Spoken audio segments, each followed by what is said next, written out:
ukura umugorwa mu mukungugu ukamwicarikana n'abahambaye.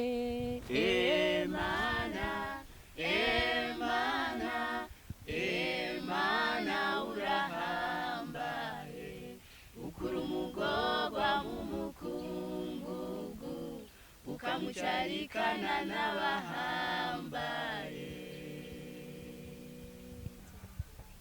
Mutima wanje ririmba utazirimana, mpwemu yera numanuke yuzura umutima.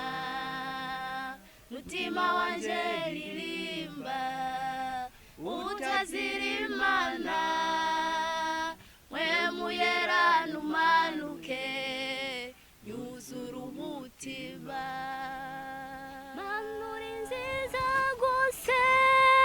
Uri nyarukundo, ubuntu bwawe bumeze nk'uruzi runini. Imisozi yose bona imyonga nayo bikuririmbire, bikuririmbire.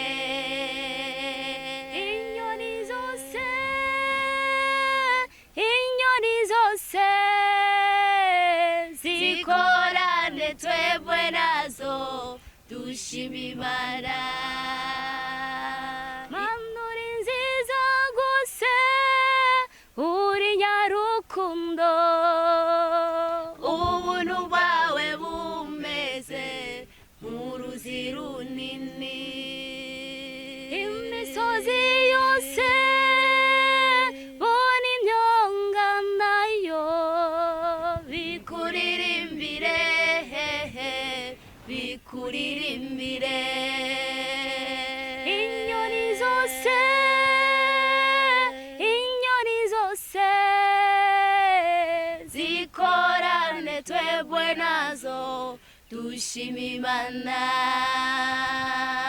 Igazi siri inyenyeri n'izuba n'ukwezi, tweho turuta ivyo vyose mu nyonga z'Imana. Igazi siri inyenyeri n'izuba n'ukwezi, tweho turuta ivyo vyose mu nyonga z'Imana. Mana uri nziza gose, uri nyarukundo, ubuntu bwawe bumeze nk'uruzi runini. Imisozi yose bona imyonga nayo bikuririmbire, bikuririmbire. Inyoni zose, inyoni zose zikorane twebwe nazo dushima Imana.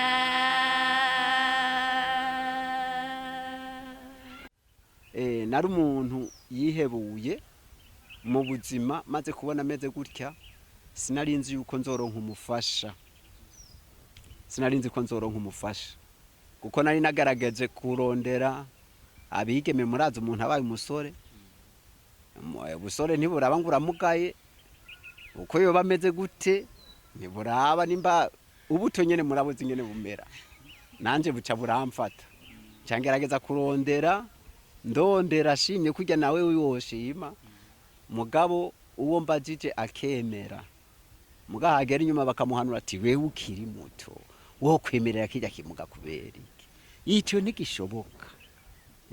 Nguko rero ndabajije umukobwa wa mbere aremeye, uwa kabiri aremeye, nawe nyene baratwiciye, bavyita kuhicira niko babivuga muri ico gihe. N'uwa gatatu ndamubona aranezera, naho nyene baranyicira, numva birababaje. N'uwa kane ndamurondera, naho nyene aremera, naho nyene baranyicira.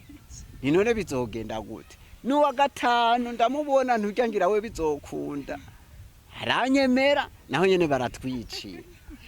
N'uwa gatandatu wewe biza mu bitangaza, uko maze kugera kuwa gatanu naciye mvuga ntubu ndabihevye ibi vyo kwirabisha ngo ndashimye ndabivuyemo reka mpe ububasha imana yanje ndayisenga gusenga kugira ngo nzingurure some ako gakete kuko naratanguza gusenga kuko sanzemwe ibitsitazi imana impe kuvyihanganira sanzemwe ibindyohera mvuge nti haleluya nico gituma catuma ntangura gusenga hanyuma nawe gusenga ndakuguruye ncasanga kanditsemwe amajambo meza amajambo ambwira ngo ndifuza ko twoganira ku vyo kubakana Yesu igitima kiraguruka kumbega Yesu baranyumviseho nasenga birabaye rero ndamuravye ncambona ndamukunze hanyuma dusohotse ndanyingisha dusohotse nca ndamuhamagara niyewe nyaruka hano acaraza ndamubaza nti aka gakete niwe caravuga atego nicanditse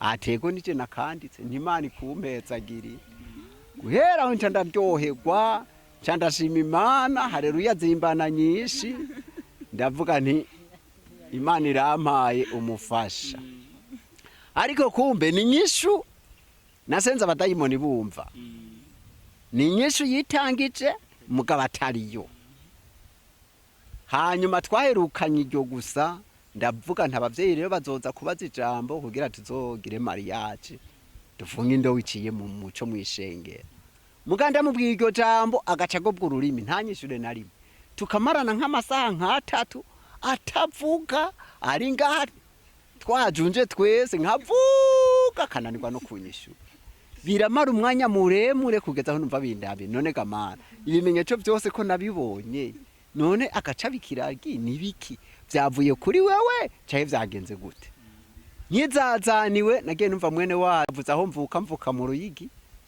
mvuka mu Ruyigi muri komine Butaganzwa mwene wacu nawe yari yaramaze kwimukira mu Cankuzo nagiye numva nyandikiye agakete amatelefone ntiyari bwabeho acavuga ati mwene wacu urakwiye kumanuka kuduga mu Cankuzo hanyuma ukazoza kumfasha kudandaza uko yarazi ko nzi kwandika no gusoma kudandaza ivy'ihoteli canke ivyo kudandaza ibiharage twaragura imizigo y'ibiharage hama rero acarambwira imodoka nzofata bica bituma ncamanuka nja mu Cankuzo maze gushika mu Cankuzo ncasanga hari abantu baho menga imico yanje ntibazoyemera bica bituma muri jewe ibintu vyo kwizera ko nzoba umugabo nkubaka bimvamwo gose icambere cabinkuramwo nasanze bakwa inka naye ntani gihori nari mfise nawe bene wacu ntani kibari bafise bagaca bayigereka k'ibihumbi 16 vy'imyanya ibihumbi 16 n'amahera nta nayo nari mfise murabona sinaza kuyakorera ikindi nta tongo na rimwe nari mfise ivyo rero bituma ivyizigiro vyanje vyo kuzobaho nk'umugabo bimvamo ncaniyegurira gusenga imana gusa no kuririmba no kuba mu ngoro y'Imana ivyo nivyo bikorwa nabona no kuvuga nari mfise imisi 3 ngoramwo twatundi tw'ubuhinga twiwanje iyindi misi yose 4 yaba ariyo kuba ku rusengero Yesu rero acarangirira neza kumbe bimaze kuba gutyo murumva narasenze cakimenyetso naragitanze maze kugera mu ntara ya Cankuzo je bwanje byamvuyemwo mugabo nkiri mu ntara ya Ruyigi Imana yari yanyeretse kindi gihe ndyamye inyereka kanuma kaje karaguruka akanuma kava hakurya aho twaba hariho umubande waba hakurya hariko nibiti kava ku giti kiri hakurya y'umubande gaca karaguruka gaca kangwa mu gikiriza aho kanuma kanguye mu gikiriza numva karanezere ndandenzereko kanuma nca ndikangura ntabonye iyo gahereye muri jewe hari ivyizigiro ivyari byo byose Imana ntizobura ingene izobigira Yesu nashimwe cyane none rero murabona ko ari karatwenga arumva ko sotera mfise iyo ndaba hanyuma rero Imana niho yabikora ncamba kwa pasteri hama hariho umwigisha w'abana yahaba Imana ikirangirira neza uyu nawe acaraza kumuramutsa aje kumuramutsa je ntiyamenya casanga niyicariye imbere y'ameza turaramukanya hama tumaze akanya gatora avuga ati vyari byo byose wewe hari ahantu nakubonye ivyo ari vyo byose wewe hari ahantu nakubonye. Je wambonye he? Ivyo ari vyo byose ngo buri umunyagisuru ntenya. Neka imwe wewe naba nakubonye he? Ivyo ari vyo byose ntawe wambonye. Acavuga ati ivyo ari vyo byose nimba taho nakubonye. Ivyo ari vyo byose urubaha Imana.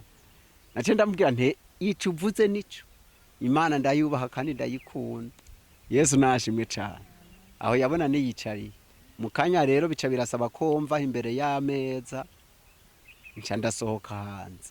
Sohotse hanze carabona ko ndemetse ukunyene ndi kimuga.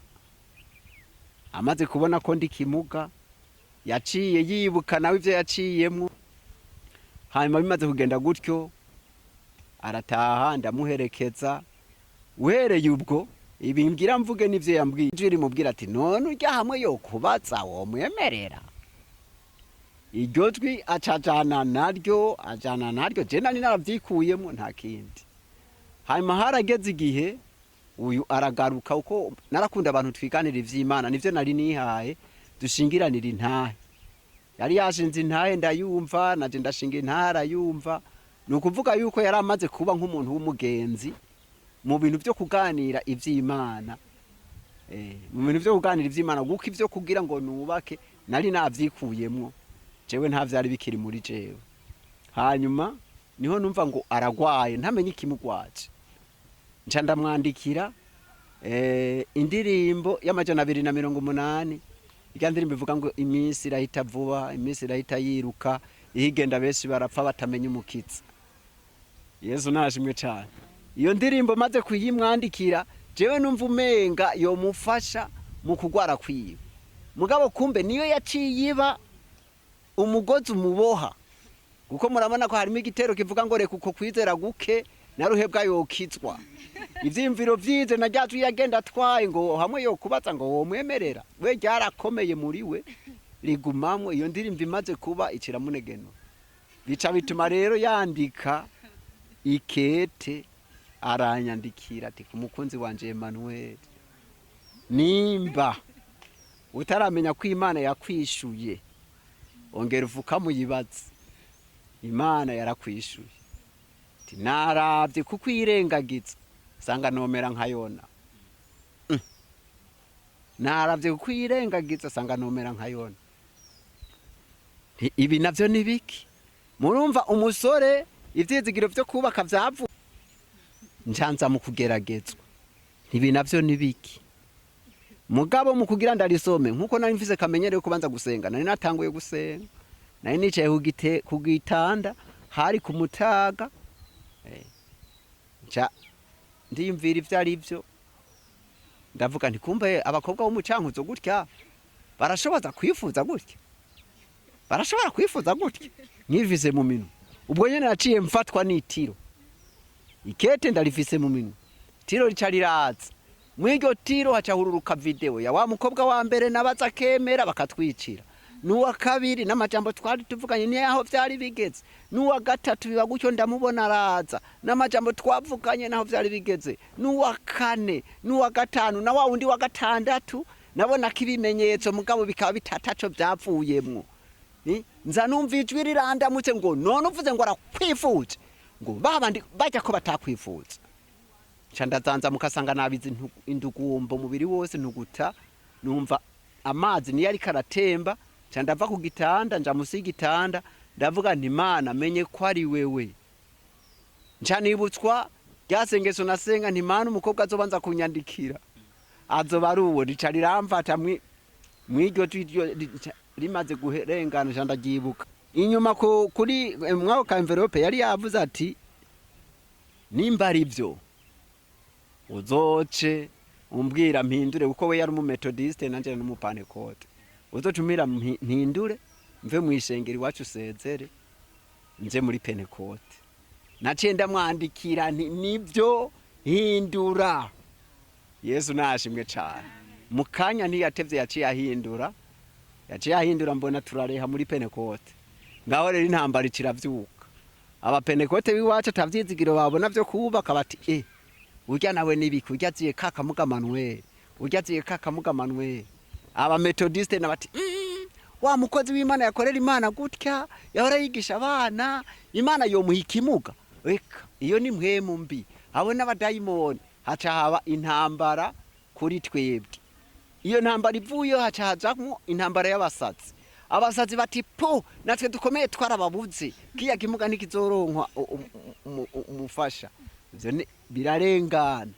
Hamwe uyu atakiva muhira igumira muhira nanje aho njiye hose nguhe wa mukwe wanaka yitwa Ruzoya rero papa wi nguhe wa mukwe wa Ruzoya naho ndamuvuze yararenganye nta kibazo. Nguhe wa mukwe wa Ruzoya urumva gwaba ariko ruririmbo mwaho karere kiwacu aho mu Gasenyi Gisoko iremye gwaba ariko ruririmbo bambonye. Ariko Imana yo mwijuru irabirengera babifatira umwanya wo kubisengera uko uyu baramukunda cyane. Bafashe umwanya wo kubisengera Imana icihura nabo avuga ati abantu bose barogose kuvyanje kugira ndabagirire neza muzobanza kuza kubasaba imbabazi. Mwe muyaraca batuma gusaba imbabazi jewe nuwatajambo na rimwe twigeze tuvugana. Niwe rero baciye baza bati bya bintu byanyu ni ivy'Imana kandi abantu bakwiye kuvyitondamwo. Ata Imana yadutumye kuza kubasaba imbabazi. Tuti Imana mwacumuye ko nibari baba bari atwige ntaco tuzi. Baca bagenda kuri uyu kandi bamubwira ko akunda nyene. Baca bavuga ati ko mutubabariye rero mukaba mudusengeye Imana yavuze ko ubukwe bwanyu buzoba ubwa mbere. Nakoreye nakandi gasunuzo mugize kuwa gatandatu twagiye kuri mariage yo kwa naka none ubwo nabwo buzoba ubwa mbere gute? Hanyuma rero ivy'Imana ivuze ntibibesha ubukwe bwacu bwaciye bubu bwa mbere nibwo bwuguruye ikambi ya Kanembwa nibwo bukwe bwabaye bwa mbere bw'abantu bubakanye rukristo bw'abantu bafunze indobo mu bukwe bwo mu muco. Yesu nashimwe cyane. Mwiyo nkambi banyita sokuru wabafunze indowa. Yesu nashimwe cyane.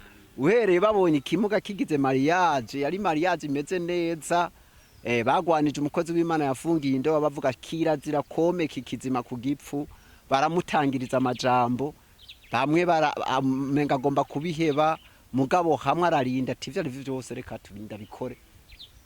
Baca baza kumutega ibikaseti binini hari biradio vy'ibikaseti binini ijambo ryose yavuga baribika nahata amakamera yariho mugabo nta kajambo na kamwe kakorokeye hasi barakabika kugira kazobicagirizi kuwo mupasteri yemeye gufatanya ikizima ku gipfu. Umva babona kumenga ubwenge bwamuvuyemo. Niyo ntaye yaje kuyidushingira twaramaze kuronka abana nikora ibirengeye by'abantu biyumviye aca dushingira iyo ntaye ingene bagerageje kumutangira ntaje kudufungira indowa ariko akabirenga akavuga ati Imana nishimye yarankuye mu gutetegwa Imana yarihesheje icubahiro. Hanyuma rero Imana yacingirira neza icimpa abana mvuge bimpekeranye binahekana binahekanye ranyarukiriza cyane. Imwe mwana w'umuhungu iciranyongera n'umwana w'umukobwa iciranyongera n'umwana w'umukobwa iciranyongera n'uwo musore. Yesu nashimye cyane. Mubona tunezerewe cyane kugeza rero ku bana 9 ariko tugeze ku mwana 7 Imana iravuga ati reka ndakwereke nakandi kantu mu Mana umenye ko hari bidasanzwe. Ikiduha umwana aririra mu nda ataravuka. Umwana aririra mu nda ataravuka yarize umwanya w'isaha yose.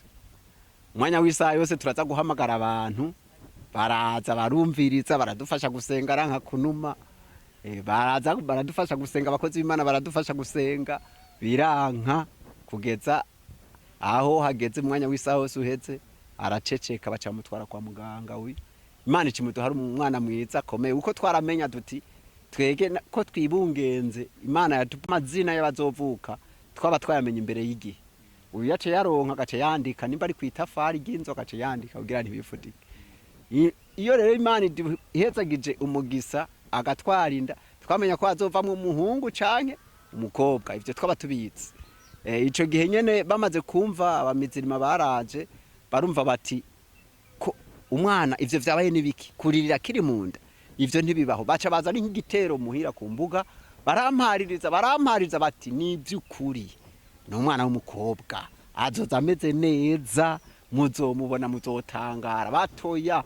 Ivyo nibisigo muvuga ngo abakizwa ntimurogwa ni ibisigo babaroze nanje ico gihe Imana yagena inkoresha nababwiye ko nasengera abagwaye yagena inkoresha ibitangaza ikikoresha ibitangaza biciye mu gusenga ikihesha icubahiro yonyene ikabikora nabo bagacumenga babibona kumenga biri muri jewe nukuvuga ko narumenga ikibasesereza catuma n'idini rya umenga riratituka uwo munsi rero bucumenga bararosa aho banyitamba hejuru aho bofatira ariko Imana yacu nishimwe inkomezi zayo nizo zabonetse ko zirengeye vyose amaze kuva kwa muganga cyatuzanira kana keza kitwa nta karuta Imana na rupe nkuko twari twabwiye izina gasa neza karira nka kwa kundi karira kakiri munda nubu nakana kameze neza katwirura naho abandi bokora amakosa koho gaca kazu kamenga kadusutseko amazi yo kudufutsa ugasanga turanezerewe we numunezerewe ga mufasha gose mwoni mu munezererwa ibikoko by'ibakora Yesu nashimwe cyane nakana keza rero tutagahaye satani ariko Kristo Yesu azokatuzigamira nuko rero Imana icintuwenza gutyo ndabona ibidasanzwe ndabaza abaganga ntibi bintu mwege biraba Imana yari maze kumezagiza agatelefone hari wundi mu misiyoneri w'umudogiteri twari tuzinanye ndamubaza nti w'umuzungu ibi bintu birabaho je umwana aririye mu ndataravuka umwanya w'isaha yose ati ivyo mu vyo twize ntibibamwo oho ivyo mwize rero ko bitabamwo Imana yo mwijuru yabikoze haleluya yabikoze abantu bavyumvise baje kuvyumviriza babibonye none rero Imana yacu nihabwa icubahiro ikidukorera ibitangaza nkuko nariko ndashinga intahe yingene Imana yampaye umufasha dukwiranye nagomba mvuge ico Imana ikoze nigisa nico abantu bakoze uyu namurose ntabikwiye ico gihe nagira mariage nari nambaye akabutura kagera ngaha Imana ntiyari bwambwire kwambara ipataro uko je kwambara ipataro ni Imana yambwiye ati yambara ipataro harageze Yesu nashimwe cyane hageze kwambara costume irambwira ati hageze ko wambara costume Yesu nashimwe cyane igendera ampindurira amateka kugeza uyu munsi none rero wewe yanyemeye yemejwe n'Imana Yesu abampezagirira turanezerewe cyane kumva ino ntahe ishimishije gose ya mwene data akaba n'umukozi w'Imana Emmanuel none twagomba kubaza gatoya umutambukanyi wiwe Sophia kumbure ngira ngo tutaraja kure cyane agira ico atubwiye kuri iyi ntahe ibaze kubona umuntu ashobora kuvugana n'ijwi ry'Imana ntuyibona ijisho kurindi mugani gashobora niyo yandeheje mu bisanzwe ego turavugana nayo turamana gihe kirekire nkayihariza nayo ikampariza narabikoze niko bizoba ndagomba no kumera nkayona nkuko yabivuze ego cyatuma ngomba kumera nkayona sikindi eka ibyo by'umwana mere nk'ubibangiriye gato ariko ndabizako urumva rero Imana imaze kuvugana nanje ikambwira ko nkwiye kumufasha wiwe naragerageje kubihisha ndiko ndabisengera mu bisanzwe nanje nari umusenzi hanyuma biraca igihe kinini ntarabiro ariko bica binsaba ngo ntereza amasengesho sindabisengere ndumwe hanyuma maze gutereza amasengesho mugenzi nakunda nawe yumva bimuteye ubwoba maze kumubwira ko Imana yambwiye ko noba umufasha uyo muntu mubona bica bimutera ubwoba ati wewe uri umukozi w'Imana kweri ibyo ntibyo bari bivuye ku Mana toyaye ati uko si ko Imana ihemba abayikorera kijya kimuga wewe ugiye kwiyica rumva nyene nta kundi wewe ugiye kwiyicana n'abadayimoni babikweretse si Imana tituko turarabika gukorera Imana ibyo sivyo yo guhemba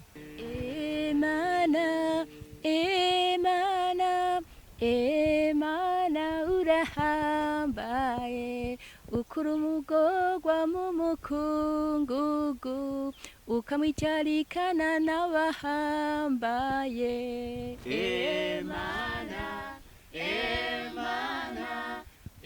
Imana urahambaye ukuri umugorwa mu mukungugu ukamucarikana n'abahambaye